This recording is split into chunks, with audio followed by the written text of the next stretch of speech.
you kill someone with voodoo?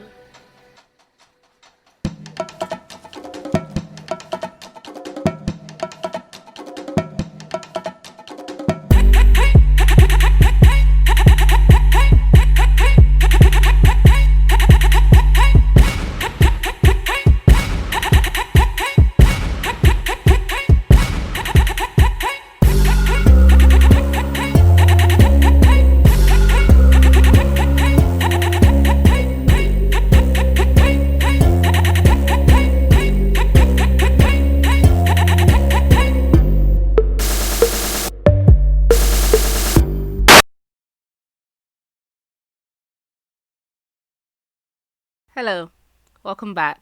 Did you watch part 1? If not, you should. If you have, welcome to part 2. Let's get on with this. The early films like White Zombie and Chloe Love is Calling You were voodoo themed but centered around evil white people that adopted the evilness of black people. White Zombie is led by Bela Lugosi, and Chloe Love is Calling You is supposed to be about a light-skinned black woman that can pass as white, but oh wait, she's actually white and was stolen by those evil blacks. Wanga was the earliest voodoo-themed films that had a black lead in Freddie Washington. She played an evil, jealous Jezebel that wants to curse the innocent white couple because the white man rejected her to be with a white woman. You belong with your kind. But I ask for so little, only to be with you. Oh, I'll be your slave, anything. She don't love herself. These early films that laid the foundation for the Hollywood voodoo trope were made by white people. It's time that we looked at films made by black people.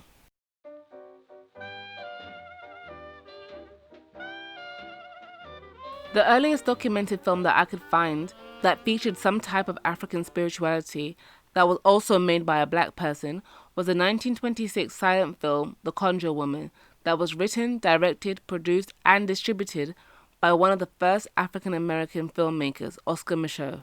The film was an adaptation of a collection of short stories derived from African-American folktales and hoodoo practices, written by author and activist Charles W. Chestnut. Sadly, the print of the film is lost, but I just wanted to mention it. The second film that I found that wasn't lost to time was the 1934 film Louisiana that went by the alternative titles She-Devils and Drums of Voodoo. The tagline? Saturday sinners and Sunday saints clash in a battle of good against evil. The film predates Love Wanga by 2 years and was written by actor J. Augustus Smith, who had a small role in Chloe Love is Calling You. This movie is an adaptation of Smith's failed stage play and was directed by a white director, Arthur Horrell, the same man who wrote Reefer Madness.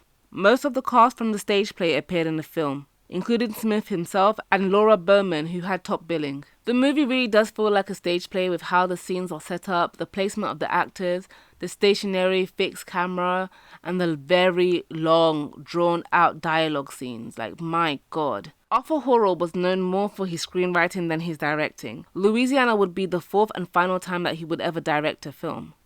The plot is about a sleazy juke joint owner, Thomas Cat, who goes by Tomcat. He takes a liking to a woman named Myrtle Simpson, who happens to be the niece of the local preacher played by Augustus Smith. The preacher's name is Elder Amos Berry. He goes by Elder Berry. Tomcat wants Myrtle to be in his brothel, and in order to get what he wants, he blackmails Elder Berry, threatening to reveal his criminal past to his congregation. To stop Tomcat from taking Myrtle, a man called Ebenezer, who is in love with her, asks his grandmother, Auntie Hagar, the voodoo priestess played by Laura Bowman in blackface, for help. The voodoo priestess and the Christian preacher team up together to take on Tomcat. I'm probably making this sound a lot more exciting than it actually is. Louisiana is interesting from a film historian standpoint, but it's so hard to watch. The copy I had was heavily edited or censored. The transition between scenes and the random jump cuts meant I had no clue what was happening. I had to search for reviews to help me glue together a plot. I don't even know how Tomcat was stopped. I think he was blinded by something, but there was this awkward cut right in the middle, so I don't know what happened to him. The voodoo in the film is just comical, as is Laura Bowman's performance. The very first scene, she looks like the evil queen from Snow White when she puts on her old witch disguise, and she's stirring this big old cauldron while people dance around her half naked and chant. I wonder what she's cooking. Probably gumbo. The Christian characters of the movie are distrustful of the voodoo practitioners. They say that they are worshipping the jungle gods. The phrase jungle gods gets used quite a bit. The Christians see the voodooists as ignorant fools who need to be saved. Elderberry gives the usual lip service of, it's not all that bad. Well, I hear that voodoo ain't altogether good, but it ain't altogether bad neither. So yeah, this movie was originally titled as Louisiana, just like the play, but it came to be known as Drums of Voodoo. I take it because the phrase, beat them drums, was said like 100 times. Keep on beating them drums, beat them drums, beat them drums, beat them drums, beat them drums, beat them drums, beat them drums. I promise you that Laura Berman is a better actress when she gets to be light-skinned. I knew them both very well. Your mother and I were schoolmates. I introduced her to your father. They fell in love with each other. I can't help but wonder if things changed from stage to screen and how much input Smith actually had as the film screenwriter compared to the white director. Smith came up through the minstrel scene like many black actors at the time and before him, Josephine Baker being a popular example. Plenty of black actors didn't like the stereotypical roles that they were given, but it was a way for them to get their foot in the door. Hattie McDaniels, known for playing such mammy roles, once said, "I'd rather make $700 a week playing a maid than $7 being one." When black actors who would perform in these types of stereotypical roles were able to create their own work that was intended for a black audience, the types of roles were varied. Spencer Williams, who was best known for his role as Andy on the TV sitcom version of Amos and Andy, was also a writer and director. He wrote the horror comedy Son of Ingagi, where Laura Bowman played a scientist. So yeah, Drums of Voodoo is not a good one, but it's important because it illustrates the point I made when I said that everyone has been indoctrinated with the propaganda that voodoo equals bad and scary. The idea of voodoo and all African spiritual beliefs and practices that were warped in the white imagination were influential on everyone. That includes black people across the diaspora. So let's fast forward to the 70s. Blaxploitation was really big at the time. So big that it overshadowed small budget indie films with black casts like Ganja and Hess, a strange, experimental, esoteric horror film about vampirism being a metaphor for addiction. Ganja and Hess was recut by the studio to resemble a blaxploitation vampire flick, to capitalize off the success of the extremely popular Blackula. Lord Shango, also known as The Color of Love, was a 1975 horror drama starring one of the co-leads from Ganja and Hess, Marlena Clark. Because it wasn't in the blaxploitation genre, it also got pushed aside, and I never heard of it before now, so thank you to blackhorrormovies.com. The plot follows Jenny, played by Marlena Clark. She and her boyfriend Memphis are desperate for a child, so he tells her to get baptized to help their fertility issues. Jenny agrees and brings along her teenage daughter Billy, who's played by an actress that's 2 years older than Marlena Clark, so okay. Billy's boyfriend Femi, who practices Ifa, I think. It could be the Trinidadian version known as Trinidad Orisha because they also call the religion Shango, and yeah, so I don't know, I couldn't find too much information on this film. Anyways, Femi is sprinting to make it to the lake on time to try and convince Billy not to be baptized. The congregation don't take too kindly to this, so they force a baptism on Femi and end up drowning him. Jenny and Billy are horrified by this murder and how everyone at the church tried to play it off as an accident, or worse, claiming it was God's will because this heathen went against him. Billy is consumed by grief and starts hallucinating seeing Femi everywhere. Femi, I know it's you. Don't tease me like that. You okay, Billy? Oh, no, you wouldn't leave me, honey. Femi, you come back to me. Certainly some dubious consent issues over here. When Jenny finds out, she's rightfully mad and completely rejects the church and goes off to join the followers of Shango. Sacrifices are made, Femi's murderers die in strange accidents. It's all painted to be very ambiguous. Billy is pregnant and is told she needs to marry Memphis. She then gets possessed by Femi. There's a small clash at the church and there's a man named Jabba who's been this strange figure throughout the film, is now a vessel for Shango now. Honestly, I don't understand the ending too tough. The film had a good first half, but things started coming apart in the second for me. I think Lord Shango is worth comparing to Drums of Voodoo because it's like the filmmakers saw what was trying to be done in 1934 with virtually no budget and were able to build on that with a small budget. Despite Drums of Voodoo's tagline, the only conflict and clashing that the Voodooists and Christians had was that the drumming was keeping them awake at night. Here in 1975, there was an actual conflict. There are ways the filmmakers tried to subvert some of the tropes. Remember how in Drums of Voodoo, it opened up with the drumming and the chanting, dancing around half naked? Lord Shango opens up with African drumming and there's a close-up of the drummer's shadow.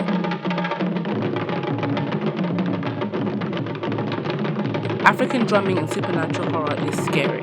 It gets used a lot to show scary black people are around and some sinister shit is about to go down. Just when you applied all of that to the film's opening seconds, there's a jump cut to a church and loud gospel music replaces the drumming. It's supposed to calm you. As it cuts back to Femi running, the drumming comes back.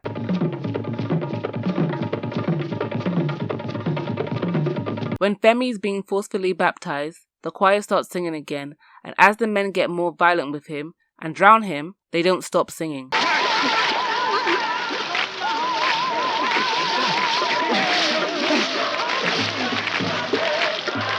The gospel music here is a sinister music, and the West African style drumming acts as a warning. And you hear it return once more as Femi is underwater. This time it's subdued and somber as the scene transitions to his funeral.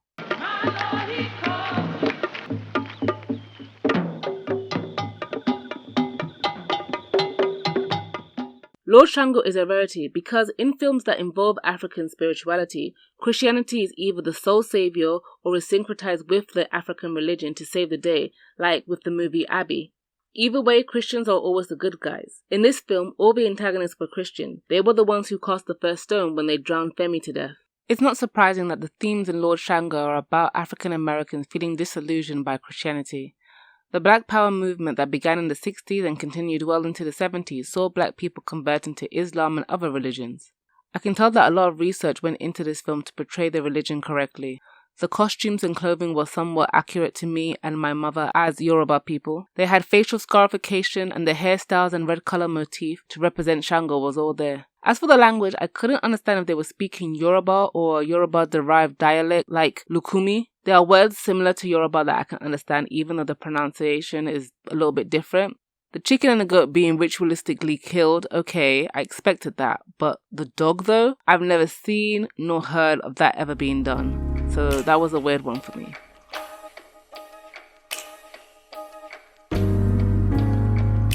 So in many black sitcoms, the ones that I could find were from 90s and the early 2000s, there might be an episode or sometimes a recurring character that is a voodoo or hoodoo conjure woman that dons a head wrap and her appearance and accent usually garner a laugh. Sometimes it could be a special Halloween episode or something like that where a character thinks that a house is haunted and it just so happens that one of the main characters has some ties to Louisiana. Their great-grandmother was a Creole voodoo priestess, so that character ends up dressing up, says a bunch of gibberish, or repeats a Michael Jackson lyric.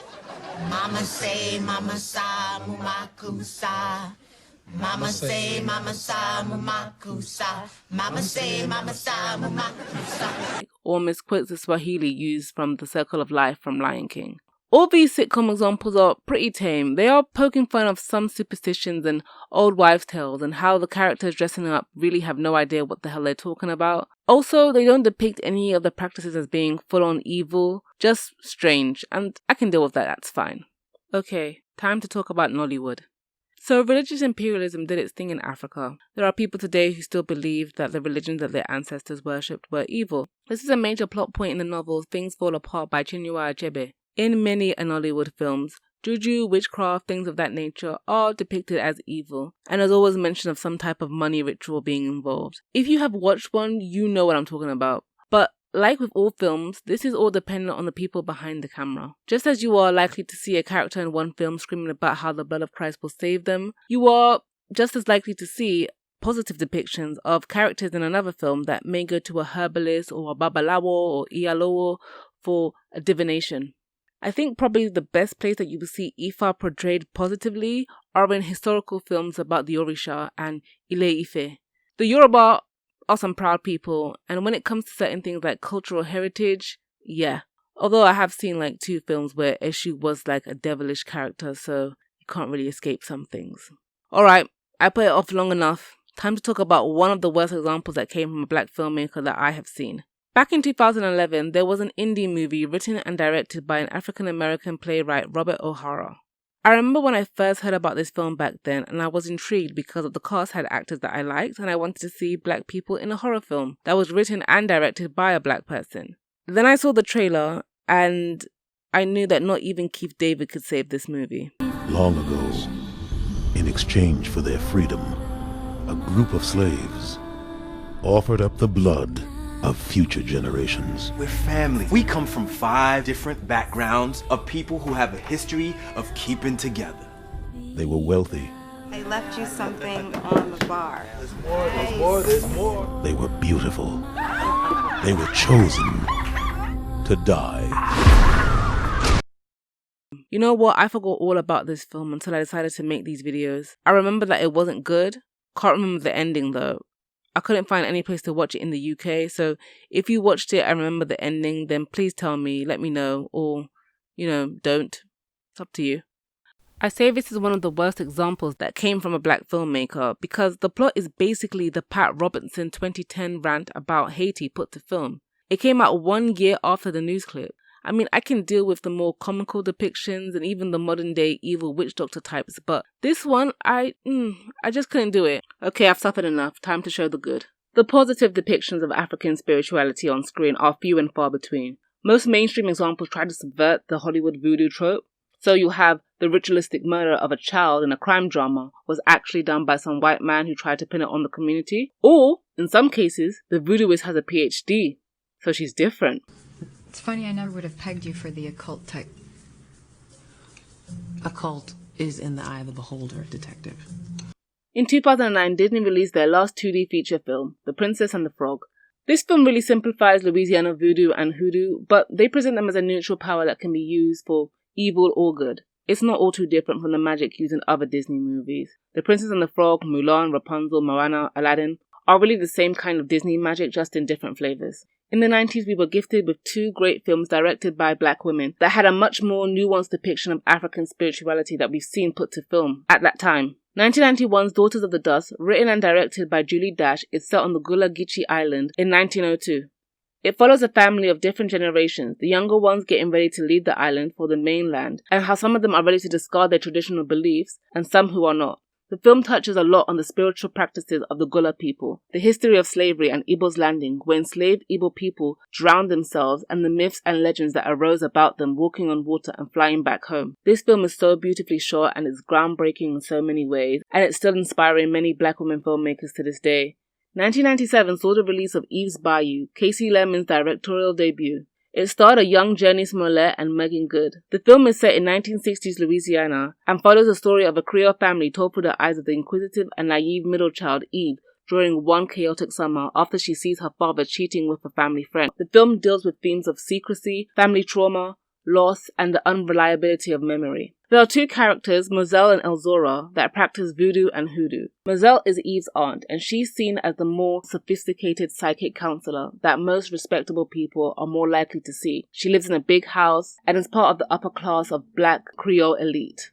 Elzora is the complete opposite. She embodies the stereotypical local swamp witch conjure woman look, who tells fortunes in town, but also deals in hexes. When Eve's older sister tells her that their father did something bad to her, Eve vows to kill him. She asks Moselle, "How do you kill someone with voodoo?" Moselle flippantly mentions sticking pins in a doll, then goes on to shut down all talk of murdering someone through voodoo. But you can't kill people with voodoo. That's ridiculous. When Eve seeks out Elzora, she agrees but is confused about the use of a voodoo doll.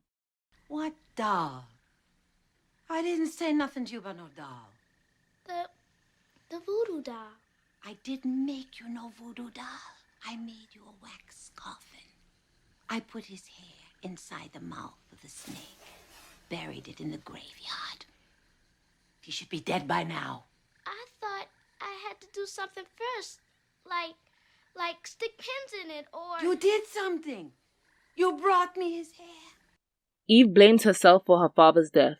You could interpret it one way as she went to Azora to hex him, but if we are going by what Moselle said, it could be because Eve spoke with Mattie Moreau's husband and hinted at the affair that her father was having with her, which led to him figuring it all out and then killing him. I really can't recommend these two movies enough.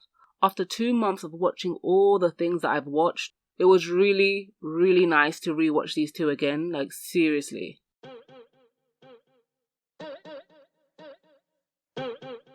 The 2010s saw a beginning of a new Pan-African movement in many different areas.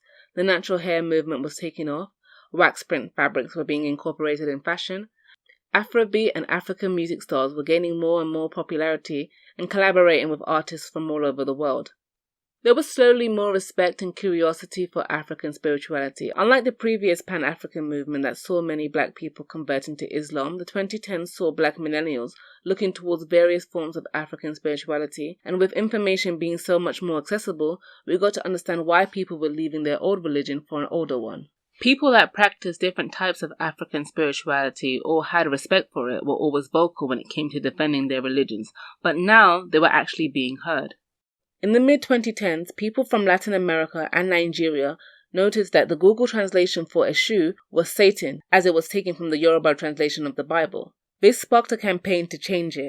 Nigerian linguist, writer, translator, scholar and cultural activist Kola Tobusun changed the Google translations in Yoruba back in 2016, and when it was reverted back, he successfully changed it again in 2019, followed by the corrected translation for Portuguese and Spanish. As of the making of the video, the corrected translations have remained the same. This new wave of Pan-Africanism was also being reflected on screen. Now, just from a storytelling standpoint within the fantasy genres, African folklore, tales and myths are not well known to a lot of people, which allow for more opportunities to tell new stories that are nuanced and respectful if some actual research is done or if people from those cultures are in the writer's room. In Sleepy Hollow,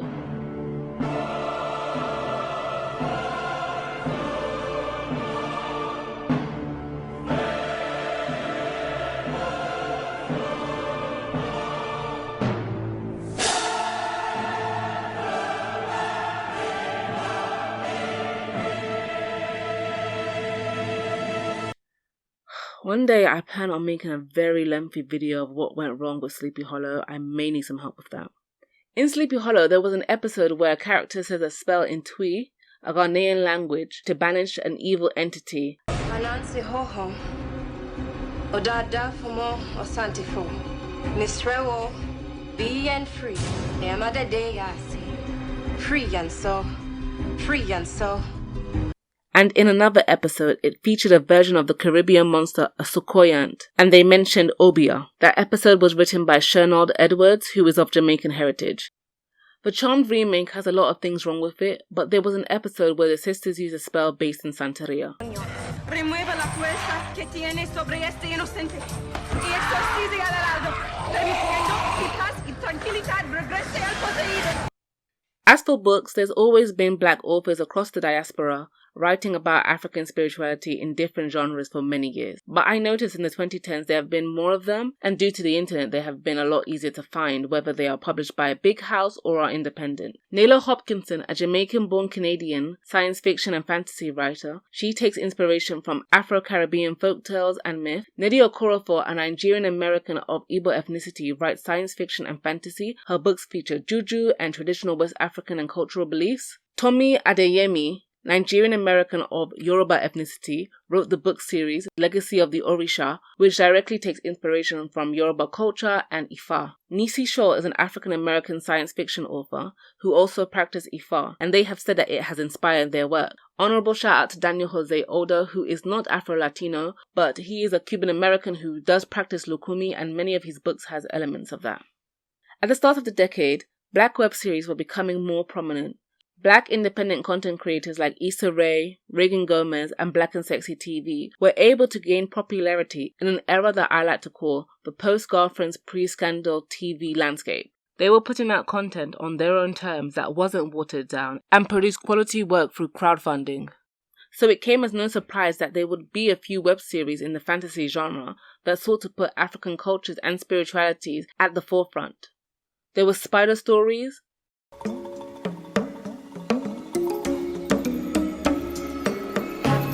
Black Sands. One day that girl will exceed my power.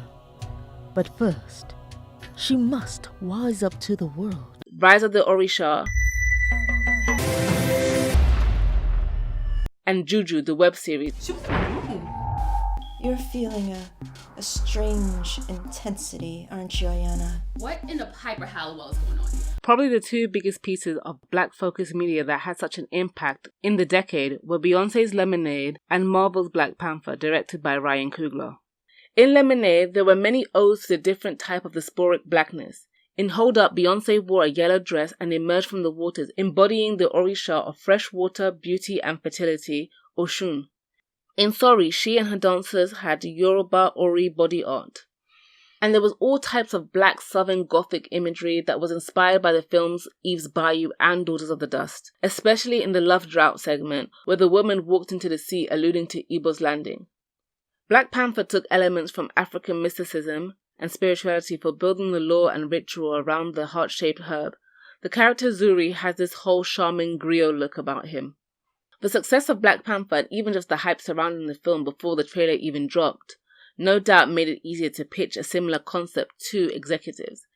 In interviews, author Tomi Adeyemi said her books were like Black Panther but with magic. Now, I've read Children of Blood and Bone and it isn't like Black Panther, but by using Black Panther as a shorthand, she was able to get the point across, because before then, many people hadn't even heard of the term Afrofuturism. In 2011, Nnedi Okorafor's Whofe's death was optioned for a film by director of Punzi and Rafiki, Wanuri Kahu. Things about that project was quiet for a few years until 2017, when it was announced it was in development for a series on HBO. Rick Famuyiwa was reported to be directing a Disney live-action princess movie set in Africa. I'm assuming Nigeria because the project is called Sade. And Viola Davis was attached to a film about the Dahomey warrior women, who were a direct inspiration for the Dora Milaje from Black Panther.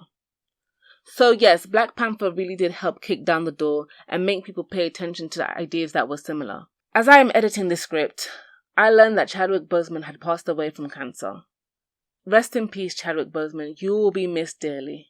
In the 2010s, we saw more celebrities and popular personalities that spoke openly about their religions, be it in their music or in interviews or even just a tweet. And they were met with little to no negativity, which was a stark difference in how Lee Thompson Young's death was discussed. I'm terrified of voodoo, I'm not gonna lie. But I'm here with an open mind today, I'm willing to learn. Can I ask you a question? Mm-hmm. Why are you afraid of it? Because I'm Grenadian and I grew up with a lot of sort of like nightmare stories about voodoo. But again, they could have just been lying to me. That's why I have questions for you today. I want to know more. But can I ask you a question? Sure. Just ask you a question, like real talk. Like people that's Christian, that read the Bible and they talk about the drinking of the blood and all of those things.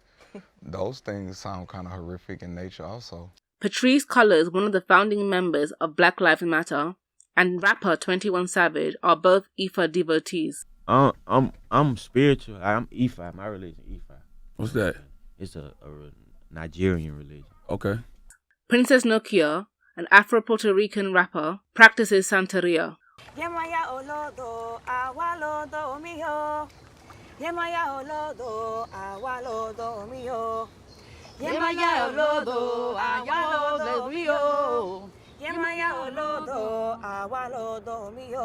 Oshunlade, an American-born Nigerian record producer, is also a Babalawo. Afro-Cuban and French twin sisters Ibeyi sing in Spanish, French, English, and Yoruba. Take me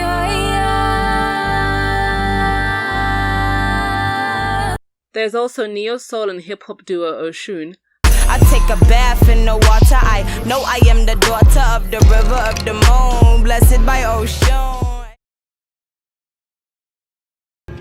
Mama Oya, I, your dutiful servant, call upon you to use me as a vessel.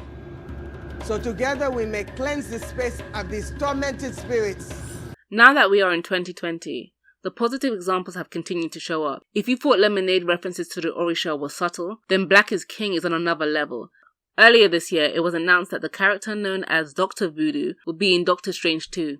Now, Dr. Voodoo or Brother Voodoo has some cringy comic book origins, the same way that M'Baku has. But Black Panther was able to do a complete character revamp, giving us a likable, breakout and respectful character. If the filmmakers do the work, I can only hope it could be like Cloak and Dagger, which had Voodoo be a big plot point in season 2. Now, most people are surprised when they learn that Marie Laveau was Catholic. But you see, Voodoo isn't always its own religion. It's a common misconception. Voodoo is, at its core, a diverse collection of religious and cultural traditions that can either stand alone or be added to your faith. Or it could be really iffy, like how Luke Cage depicted Obeah in their second season. Look, Doctor Strange doesn't have the best track record when it comes to showing the mysticism and spirituality of non-white cultures, so who knows? Things are changing for the better, and I am happy to see that. Even though I'm a big fantasy fan, for now I would like to see more of the various types of African spiritualities treated with the same mundanity as other religions are, where a character can mention an altar to an Orisha the same way another character can mention going to church, and there aren't any weird looks from people or sinister drumming or even the explanatory comma. I've been lighting my candles all week, honey. Our Orishas are working overtime.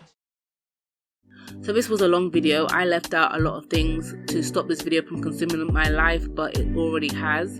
I've been researching for a year, more than 2 years I think. Oh my days, it's been a while. Anyways, but yeah, I hope this was somewhat coherent. Hopefully you may have learned something. I know I made some mistakes, so please comment so I can learn something.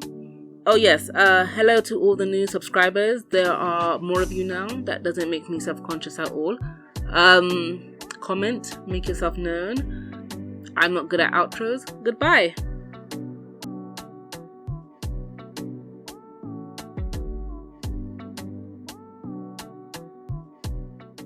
I got the voodoo for you bitches, just like I said.